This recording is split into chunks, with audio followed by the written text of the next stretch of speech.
Hello, in this tutorial I'm going to show you how you can use physical material masks inside of your materials to mask out certain parts of your mesh to use different footstep effects or bullet hits, etc. Now this, I'll admit, is a different format for a tutorial than what I usually do. It's just that I wanted to quickly make this tutorial because I was trying to do it myself and I couldn't find any information on it whatsoever, except for a couple of tutorials that basically told me that this feature is broken, it doesn't work, or that they couldn't figure out how to use it, and that they made a workaround.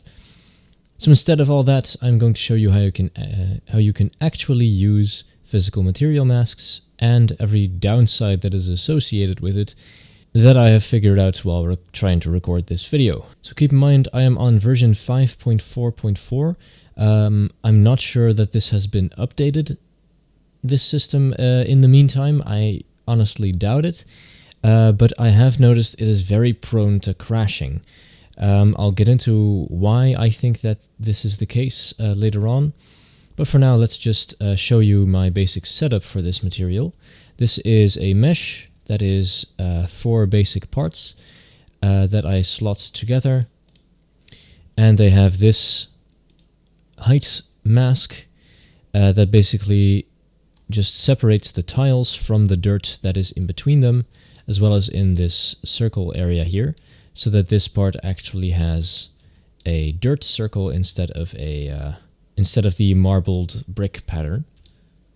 So this is the setup for the material. It's basically just 2 basic materials that is masked by this.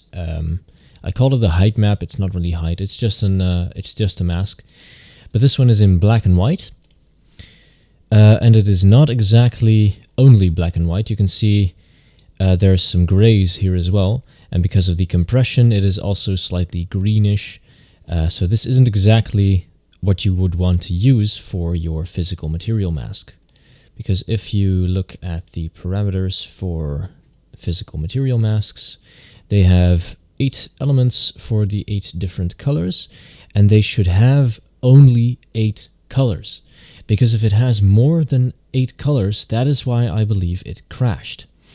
So because I had all those the kind of gradients going, those were certain types of grays that it just doesn't know how to read, or it shouldn't be able to read, or whatever is the case, and that just constantly made it crash, which means I am now on my 7th attempt at making this video. So I have none in my project at the moment, so I am just going to find a folder, search for physical material mask, select the physical material mask base class, call this ppm arena quarter, and open this up. Now you can see the mask texture is actually empty and I cannot actually set it. That is because it needs a source file.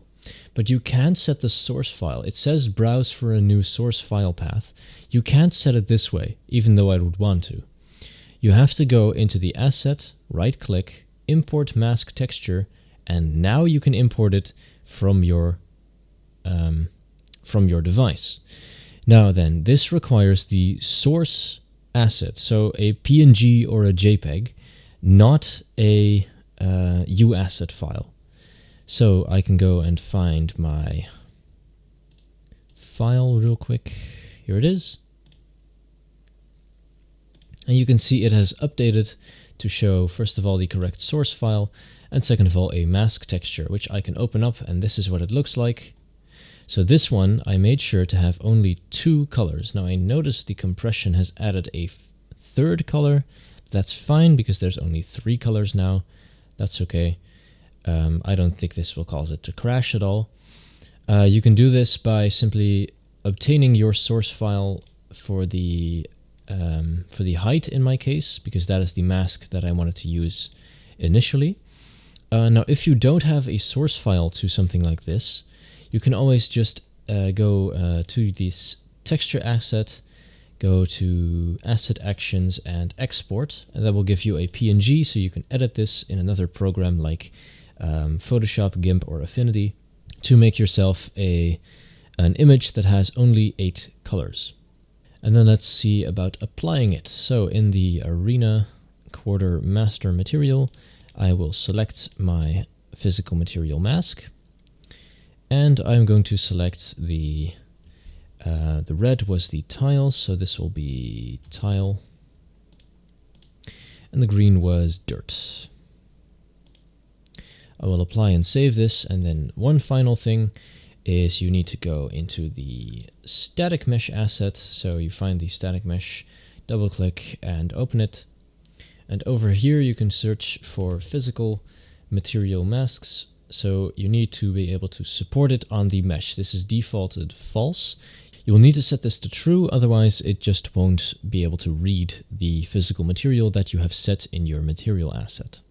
And finally, I would like you to know that this does not work on material instances. Why? I have no idea. It is just one of the many things that is strange about this system, and that has led me to believe that they are not really, that Epic doesn't really find this all too important, which is unfortunate because I would find this very useful, to be honest. Nevertheless, these three all have the base material, but this one with the tree on it has the material instance. And if I go ahead and test this one out, you're going to notice that the material instance side doesn't have the correct sounds. So if I go ahead and jump on this, you can hear it sounds like dirt. And if I go on this, I kind of landed on the dirt there because the it's in between the stones. I might fix that because it sounded a little strange. But you can hear this sounds like tiles. If I walk around, and these ones sound like dirt. But on this one, it's all just my default sound, because this one uses the material instance instead of the regular material. So yes, unfortunately there are some restrictions and some crashes and some finicky parts to this, but nevertheless I do hope you found this tutorial helpful. If you did, please let me know by leaving a like, and if you have any questions, feel free to leave a comment and I will do my best to help. So that'll be all from me for today, and good luck!